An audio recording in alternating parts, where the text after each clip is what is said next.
312 is SKYZOO Skyzoo, live out the borough. Tapped in with my man J-Ronin. This is the J-Ronin podcast right here on All Elements TV. Tap in, baby. What up, y'all? The J-Ronin podcast and also the All Elements Mix Show on Delicious Vinyl Radio, on the Dash Radio app. And real quick, we got, I got to plug the clothing sponsor, Shelter Brickface Clothing.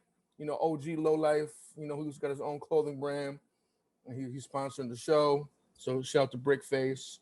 Make sure you subscribe to the YouTube channel. We got a couple of new shows starting. We got Rolling with Ronin about martial arts, and of course we have the mix show.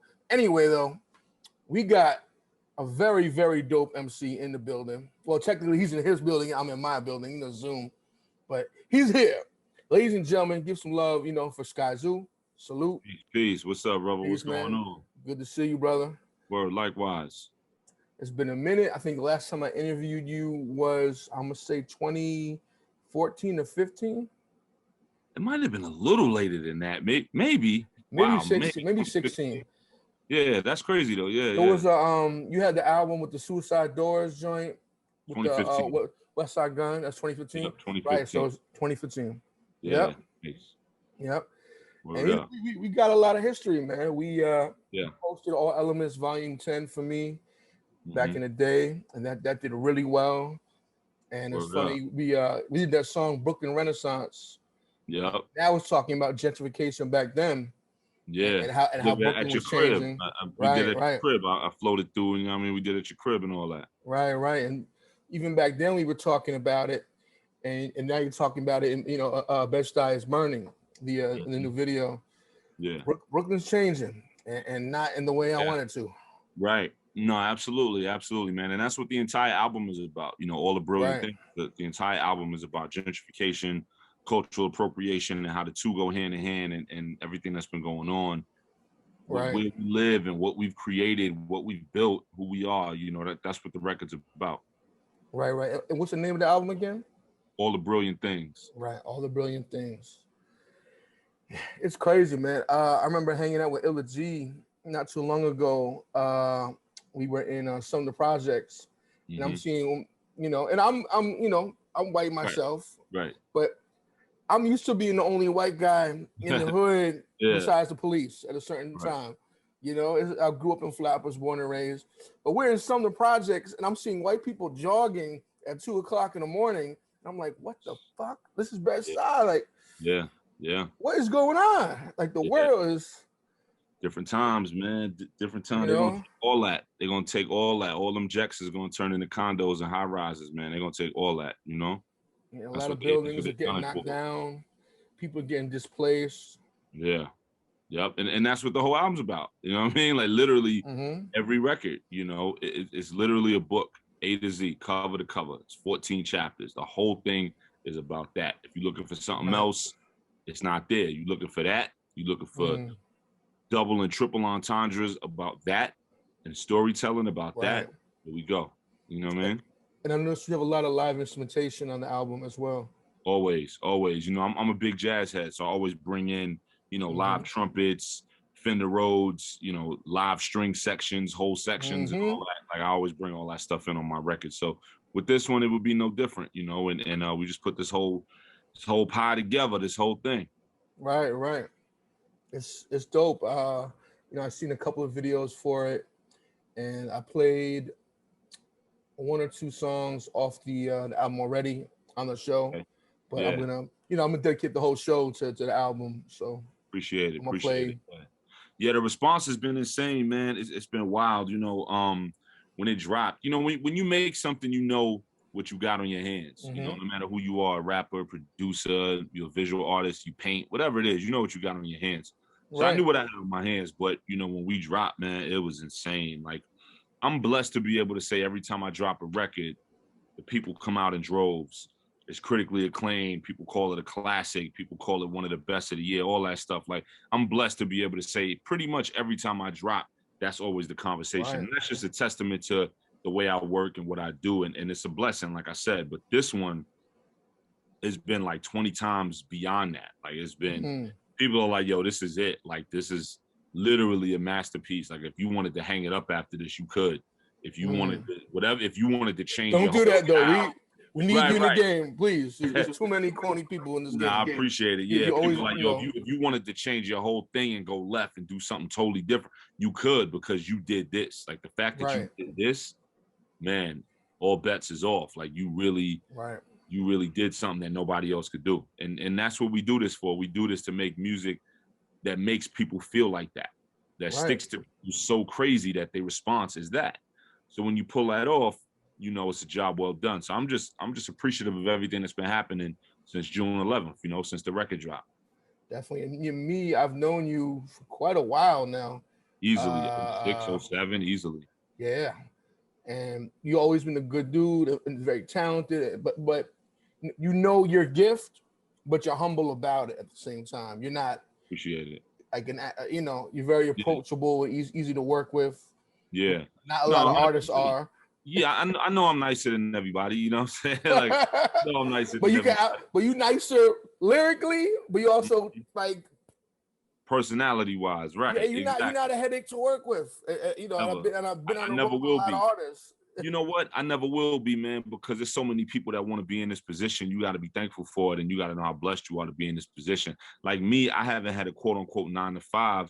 I haven't had a regular job since 2006. It's been 15 years. Right. People that would kill for that. Who am I to run around acting, you know, I don't know if we could curse on the show. Yeah, you can curse. Who am I to run around acting like a dick, you know what I mean, being like that? Who am I to run around being corny like that? Like that would be the worst, you know? So for me, you gotta appreciate and value that. Anybody that wanna work with you, anybody that wanna build with you, anybody that just take their time out to show you love, they ain't have to do that. So I show that love right back. You know, I'm the dude who responds to every comment on the gram, and it takes forever. You know what I mean? But I try to, you know, if I miss something, it's because I literally just missed it. I literally try to respond to every comment on the gram because, yo, people showing that love. You know what I mean? Like, Sky, you one of the greatest. Sky, your album's a classic. Yo, you got album of the year.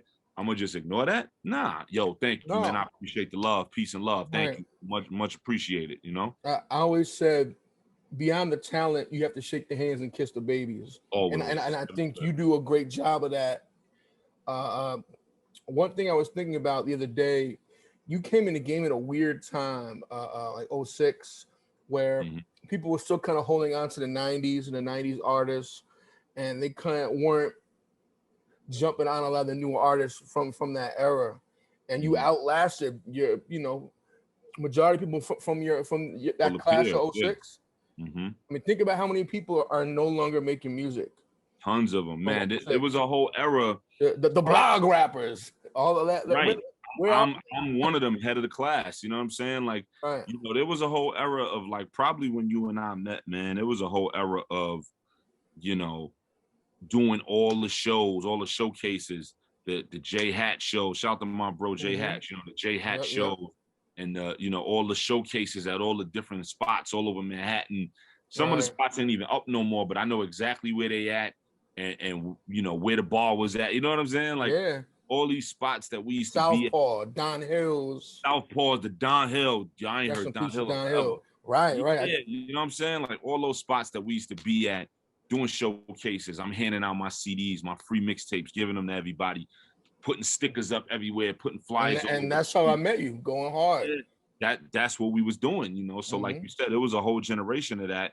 Some of us is still running around, but a lot of them ain't. A lot of them is you know, they went and did other things with their lives. And I understand that, you know, like you got a family to feed, you got to make something happen. I respect the hell out of that. You know, I respect that more than trying to chase something that's not there. But I'm blessed to be able to say, nah, I made it through that. Like I lived that, and it was a part of the grind, and it helped me to get to where I'm at, you know? Right. And, you know, it's just, to me, it's amazing how you stood the test of time and still kept your image is still new and fresh. Right. You know, it's not. Yeah. You know, it's working. If you didn't know no better, if somebody didn't know no better, they would think I just, you know, let's say you had never really heard of me, and it's, you know, I'm blessed to say there's a ton of people who know me and heard of me, but let's say for whatever reason you wanted a few that slipped through the cracks. If you heard me, you wouldn't be like, oh, this is somebody old trying to get on. You'd be like, yo, yeah, this new dude is dope. And then your man might be like, new dude, I've been listening to Skyzoo for 10 years. And they'd be like, oh, snap, why don't you put me on? You know what I mean? Like, that'll be the conversation. So, you know, I'm not the senior citizen out here trying to move and shake. I'm still young in my game. You know, I feel like, I tell heads, I feel like Kobe when he won in like the 2010, the 2010 run, when he was playing the Celtics and they got that chip. I feel like right around there. Like, I'm not a rookie, but I'm also not at the final game dropping 60 points on the Utah Jazz. Like, I'm not there yet either. I'm in the middle. You know what I mean? Like, I'm definitely in the middle. I also got to give you credit. You got a great ear for talent. Besides playing in Asia, you were one of the first people I know to be working with the whole Griselda team, working with Westside Gun. I remember you did the joint with Camouflage Monk. Yep. And then you had Wes on your project. On my album. Yeah. I put him on the first single. And we shot the video and all that, you know what I mean? Like, and I've been rocking with them since, 2014. You know, those is my brothers. You know what I mean? Like, Wes comes to my house, I go to his house. You know, my pops catered his baby shower, the food for his baby shower. Like, we fans, you know what I'm saying? So yeah. Right. And they good dudes, man. 100%. I'm happy for them. You know, I feel like they helped open a lane for a lot of people. Oh yeah, it's man, you go certain places, you go to shows, or you listen to certain things. It's so many little baby Griseldas running around. It's incredible. You know, I tell them all the time. I'm like, yo, bro, you don't know how many kids running around here from you. You know what I'm saying? Like, it's so many little baby Griseldas running around. It reminds me, like, you know, there was a time when everyone wanted to be like Nas, wanted to be like Jay, and everybody wanted to sound like Jadakiss, or you know, some people wanted to sound like Cassidy, and you know, there's different eras of that. Right. You know, it's just crazy. Word up. So you, in your opinion, is this one of the best responses for your project that you've gotten? Oh, without a doubt. And that's saying a lot, because like I said, every trip, it's always madness. Every trip, you know what I mean? So that's saying a lot. But yeah, man, it's been insane. You know, people are really like, people are like, yo, man, I listened to this thing and I just didn't know what to do afterwards. I just had to stop and just digest it and then listen to it again. You know, they're just like, yo, I can't stop listening to it. It's just so different, and it's art. People are like, yo, this thing is art. It's literally this one beautiful piece of art that plays for an hour long, you know? And like I said, when you create, you know what you got on your hands, but you want the people to get it the same way. And when they do, then you know you did it. Definitely. I know you moved down south. How bad do you miss Brooklyn? A little bit. You know, I'm Brooklyn forever. You see my hat. Right, you know I know. Like, you repping. You know, it's always, you know, I'm Brooklyn forever, but I just had to do what made sense for me and mine. You know what I mean? And I broke out once my son was on the way. Once my son was on the way, I was like, all right, we out. You know, he'll be born here in New York, but we out. And he was born in New York, lived in the sky. You made sure. Yeah. He was born in New York. He was born in New York. He was actually born at Lenox Hill, the same hospital Ivy was born at. So he was born there and lived in the style for a couple months. And then by the time he was like 3-4 months old, we broke out. You know, we moved to Atlanta. I bought a house. I've been here now 3 years because he's 3. I've been here 3 years. I'm in my basement man cave right now, where I got a 3-part, you know, I got a 3-part basement. I got one room that's the studio and the music room with all my vinyl and where I record all my music. I recorded, you know, I think 50-60% of the album right here. The second room is the sports room. I got all my jerseys up. I got my 80-inch on the wall, boom, boom, my bar, my fridge, my blah, blah, blah. And in the other room, I'm turning into a movie theater. So that's what you can do.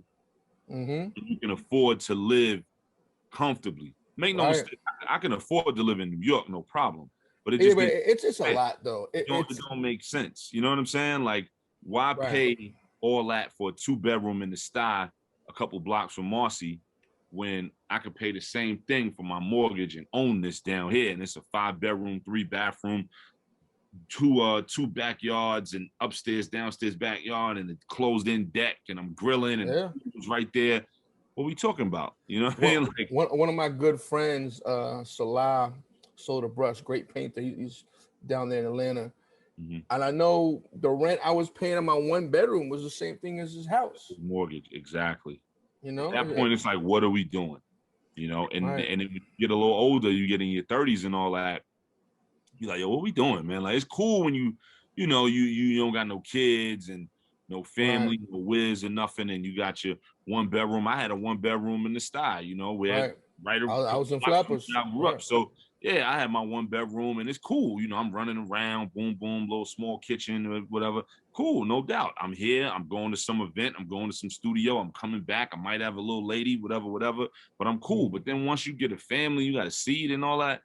You know, what we doing, man? Like, we climbing on top of each other? No. I need space, baby. Like during the whole quarantine, man, I'm down here, everybody upstairs, vice versa, everybody in their own space. You know what I mean? Like I was like, what would have happened if we were still in Brooklyn and we was quarantining like that? Like, man, yeah, it'd have been wild. You know what I mean? I'm so happy to be in a bigger space. I got a room for the studio.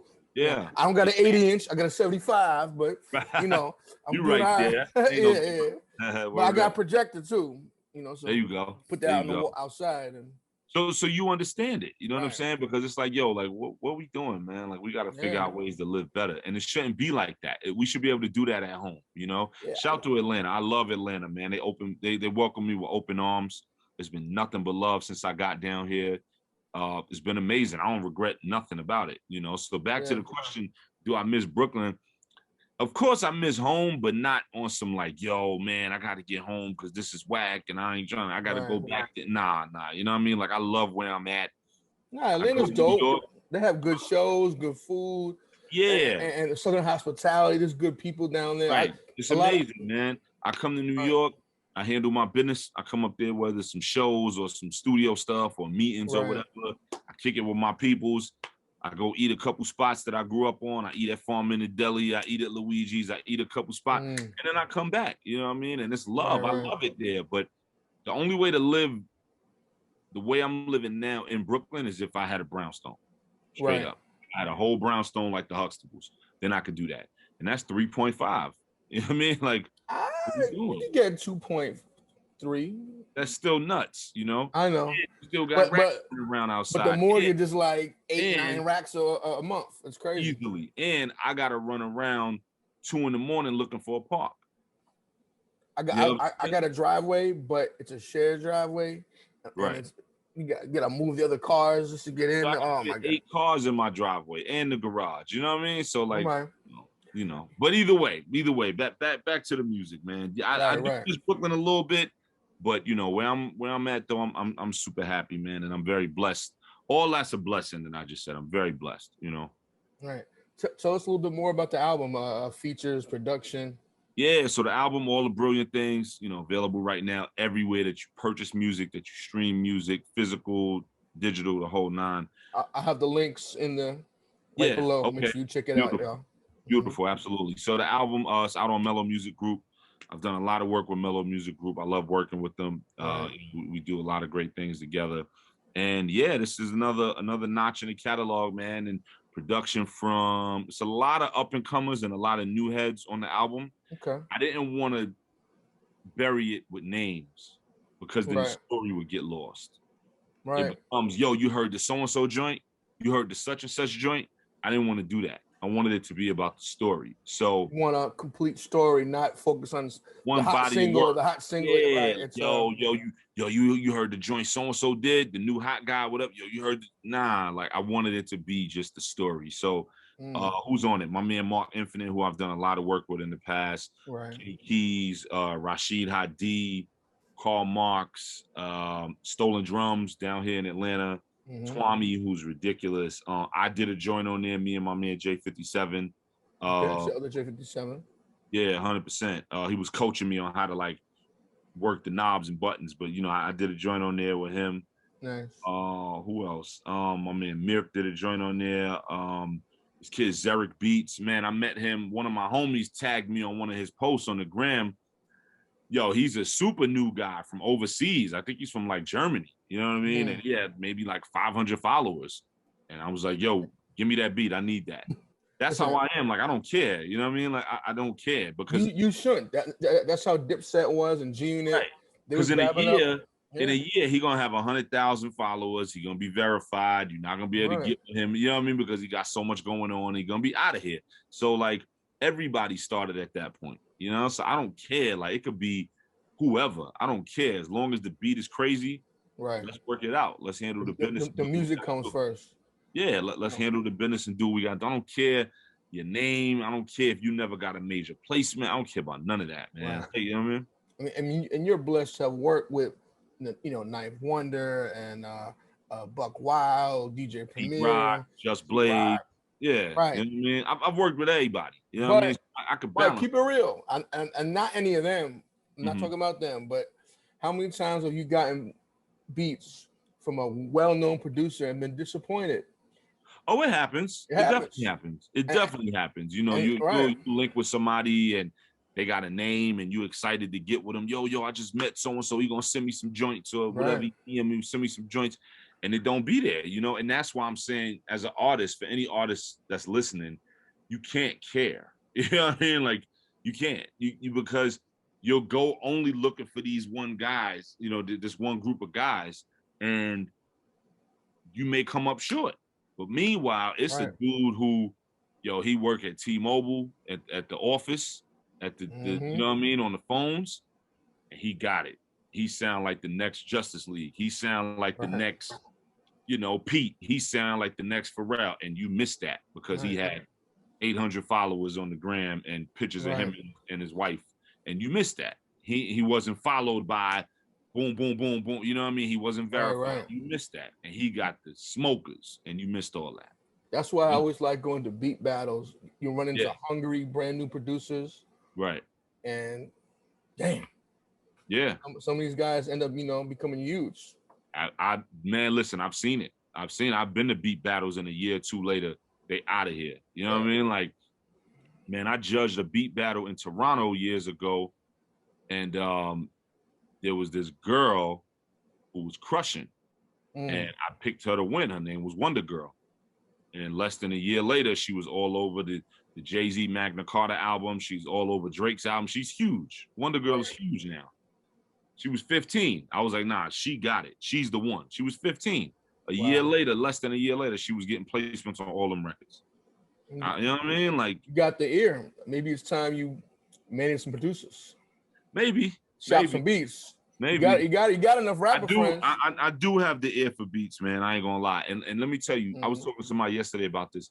That part is a gift. Like the writing is a gift too, and rhyming and all that. But you can have that gift and then you can cultivate it. Like you could, I got the gift, now you got to sharpen it. So you writing every day, you working on your flow, you working on your delivery, your studio techniques, and how to become a complete artist. You can't work on how to pick better beats. You know what I'm saying? Like you either got it or you don't. You know what I mean? Like, so, somebody can't be like, yo, when you listen to beats, you got to listen for this, then you got to listen for that. That ain't how it works. You either got the ear or you don't. You know what I mean? And I've never heard you on a whack beat. Never. No, I appreciate that. Yeah. You got the ear. Yeah. No, I appreciate it, man. People have said that forever. They're like, nah, Sky got it when it comes to, when it comes to the pen, of course, and when it comes to picking them beats, like Sky got it. And that's why, in my opinion, if you one day wanted to fall back from rap or it wasn't your main focus, you could be A&Ring albums for people. You could be, managing producers, shopping beats, and be fine. Yeah. I mean, A&Ring too. Like, I love the idea of that because I love the idea of putting records together. Even other people. I ghostwrite, so I put records together for people in that sense. But I did always hear that. I never knew who though, but that's okay. Yeah. You don't want to fuck up the money. I understand. Right. Nah, you gotta keep that thing a certain way. But and when we can talk about that in a minute. But I like the idea of putting projects together for people just on some like picking beats for them. Like, yo, why don't you rhyme? And you gotta know who sounds good on what. Exactly. Yeah, because I just got that ear. Like I know where it's at. And so many of my favorite artists don't have that. Mine and too. You hear them. We probably got the same favorite artists who don't pick them right. You know what I mean? So I can think of two off the top. Huh? I mean, everybody says Nas, and I love Nas.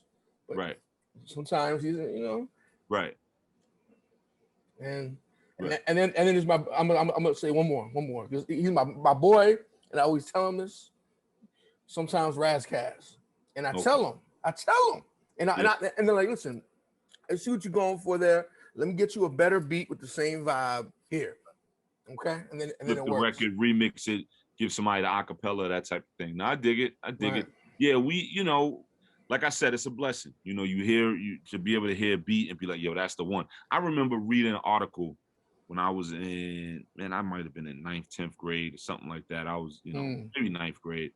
And it was the Source. Dr. Dre was on the cover of Source magazine. It was a Source article with Dre. And he said something. He was talking about like finding artists. Like if somebody hands him a demo or somebody plays him a record, or if he's in the studio working with somebody and they play the record. He said, I could tell in the first 10 seconds if I like the record or if I like it or not. First 10 seconds. I don't got to hear no more. If I keep listening, it's because I like it. And for me, that's how I approach beats. I can tell if I like a beat in 10, 15 seconds. If it bores you, you got to keep it moving. Right. Once the intro is over, once we get into the meat and potatoes of the beat, drums, kick, snare, hi-hat, bass, whatever, I know if I like it. I'm like, yo, this shit crazy. Right. And I'll let it keep playing because I'm into it so much. Or I'm like, it's all right. It's all right. Catch a vibe. Or I'm like, nah, this is weak. Let me get past it. Like I could run through somebody's beat tape in 5 minutes. Because I can tell right away if I like it or not, So anyway, yeah, but back to the music. Yeah. Definitely. So what's next for you? What are you working on? I know you're pushing this project right now. Yeah, I haven't worked on any. I'm not working on anything at the moment because of this. This just came out, and I'm super excited about it. The people are going crazy for it, so I'm just working the project. So I don't really have the desire to jump in the stew right now and work on 15 more joints. You know what I mean? Of course that day is gonna come soon, but right now I'm just really doing stuff like this, doing interviews, press and all that stuff. And any tours going on or yeah, well, the whole COVID thing has been messing it up. Right. Yeah, that's what I was just saying. How touring, man. I had four tours lined up for last year, overseas, the U.S., everything like done. Mm-hmm. You know what I mean? Like locked in. All right, here we go. Getting flyers designed for Africa and Europe and the U.S. and all that stuff. And then COVID hit. We all suffered from that. And thank God for me, it was just the loss of some shows and not the loss of. You know what I mean? Anything more extreme than that. But now that it seems like we back, I'm definitely, I got some spot dates coming up because I don't know if I'm doing a whole tour yet because it's still so early. I'm trying to figure this out, Right. I got snacks and all that, so I'm good, but I'm still trying to figure things out. So I'm taking spot dates. People are asking about tours. Right now I'm taking spot dates. And then we have a lot of listeners in Cali. In Southern Cali and also in New York. I was just out in Cali last week. I did a show. Right. That I know. DJ Toshi. Yep. With my man Toshi. Yep. I was out there for that. Right. Yeah, 100%. And then the house. Shout to them. Yeah. And then I was in Tampa over the weekend as well.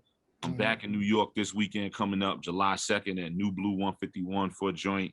And I'm working on a couple other things. Yeah, on Friday, July 2nd, New Blue 151 at LES. So I'll be out there.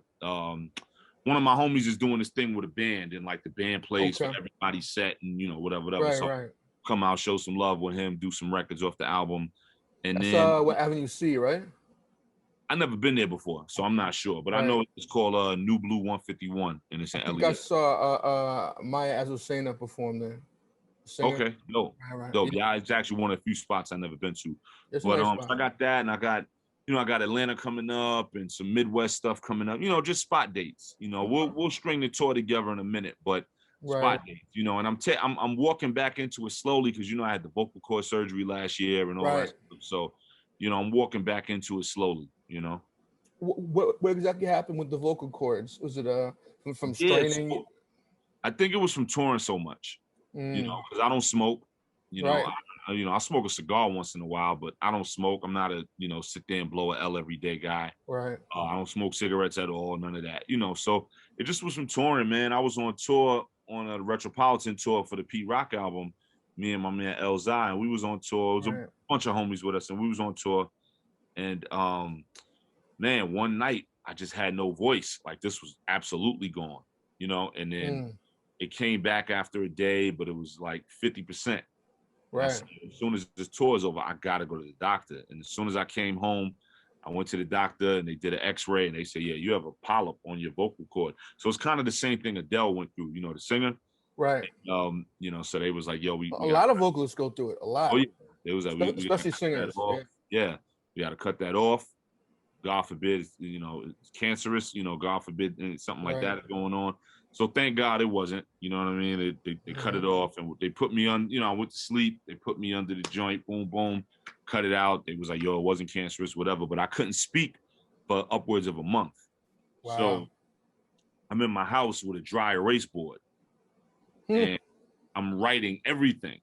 Like if we talking and do you want something to eat? I got to write yes. Like, you know what I'm saying? I would have been like, right. You know what I mean? Like, so every little thing you're writing it down. Oh, man. You take for granted this dialogue and this conversation right now. You take it for granted, So it would be easier to have like it's a tablet.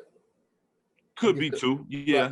But I was just sitting there just with a dry erase board, boom, boom, show it, wipe it off. Boom, boom, you know what I mean? So, so I kind of I quarantined without quarantining. Like I just locked myself in one of the guest rooms. You know what I mean? Like, cause I got a 3-year-old son and they said, you can't pick him up because he's 35, 38 pounds. That's straining. You don't realize it, but when you do stuff like that, it pulls on your vocal cord. Wow. So they was like, you can't pick him up. Can't pick him up for at least 2-3 weeks. So I couldn't pick him up. I couldn't talk to him to explain what was going on. Mommy's explaining it, whatever. But he don't understand. He understands, but he don't. He still want to play and do. And then if I'm around him, and let's say he's getting ready to jump off something, and I want to yell to stop him, like, Miles, no. Boom, now I spoke. Now we might have an issue. So I had to stay. It was wild. So I had to like kind of quarantine in one of the guest bedrooms in my house. I was just Netflixing out. People was like, yo, I know you was writing crazy. I'm like, I ain't write nothing. Like I was sitting there, I was laying in bed watching Netflix and taking meds, taking these painkillers, man. Like I ain't Sometimes you just need a break. And if you want the painkillers, it's actually great. Yeah, it was actually great. It was great to just have this break and just sit back and binge on Chappelle's show and binge on The Wire for the 80th time. You know what I mean? It was great. I rewatched The Wire with my wife. Yep. Yeah, 100%. It was great to just binge watching Netflix for like upwards of a month and just read a lot and, mess around on email and text and just, YouTube. Yep. You know what I mean? It was cool. No gaming? Not really. I didn't do too much of it. I do Xbox and all that, but for whatever reason, I was just in that room. I didn't even really come to the basement like that. I was in the room. I just was under the covers, just laid out. I mean, if you're on the painkillers and you're not feeling well, sometimes just gaming is too much. Yeah. So, but it was great. Thank God I got it done because my voice is all the way back to normal. And when I compare what I sounded like right before the surgery, like little things I was doing just to mess around, it's night and day. And I'm just like, oh my gosh, I didn't realize how crazy it was, like how severe it had gotten with how raspy it was. So thank God, it was a flawless, surgery and everything was beautiful. Yeah. And, here we are, so you are making another banger. Oh yeah, absolutely. So, I had that going on and COVID was going on and, my grandma's passed in the middle of me making this album. And I remember that. Giving my condolences. There was a lot of things going on making this album. But somebody told me recently, they said, man, that's when kind of the earth-shattering things come. When you're going through it, when you're making something and it take a lot to get there, or you go through a lot to get there, that's when it's a different ballgame. It's just the irony of how the universe works. Like you had to struggle so much to come out with this masterpiece that's around forever, or this thing that wins you a Oscar or a Grammy or whatever. So it's real. The sharpest blade has to be tempered by fire, Real life. So real life. I'm happy you're good and you got another banger out and I'm loving the album. I gotta sit down and I haven't listened to the whole album from beginning to end. I've listened to individual tracks. Yeah. And now I need to really digest it. Yeah, because like I said, it's a book. Some people albums, they just got 14, 15 bangers. And you could just listen to them randomly, shuffle, one or two here and there, and we got some bangers.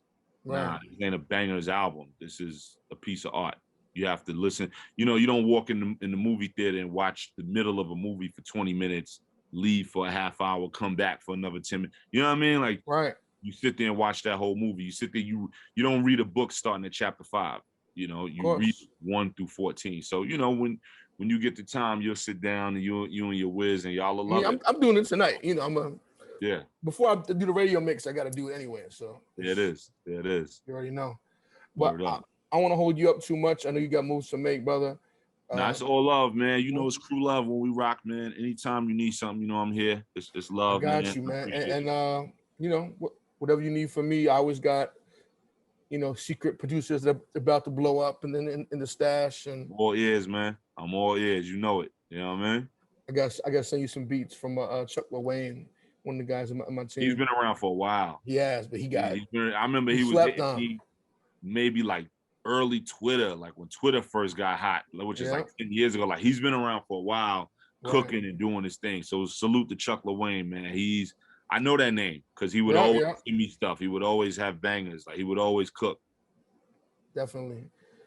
But I appreciate you. You know, everybody, make sure you follow Skyzoo, cop the new album, check all out the brilliant things right now. Discography. Yeah. You will not be disappointed. Yeah. Always great work. Thank you so much. Thank you, brother. I appreciate you. 100% always. Appreciate you.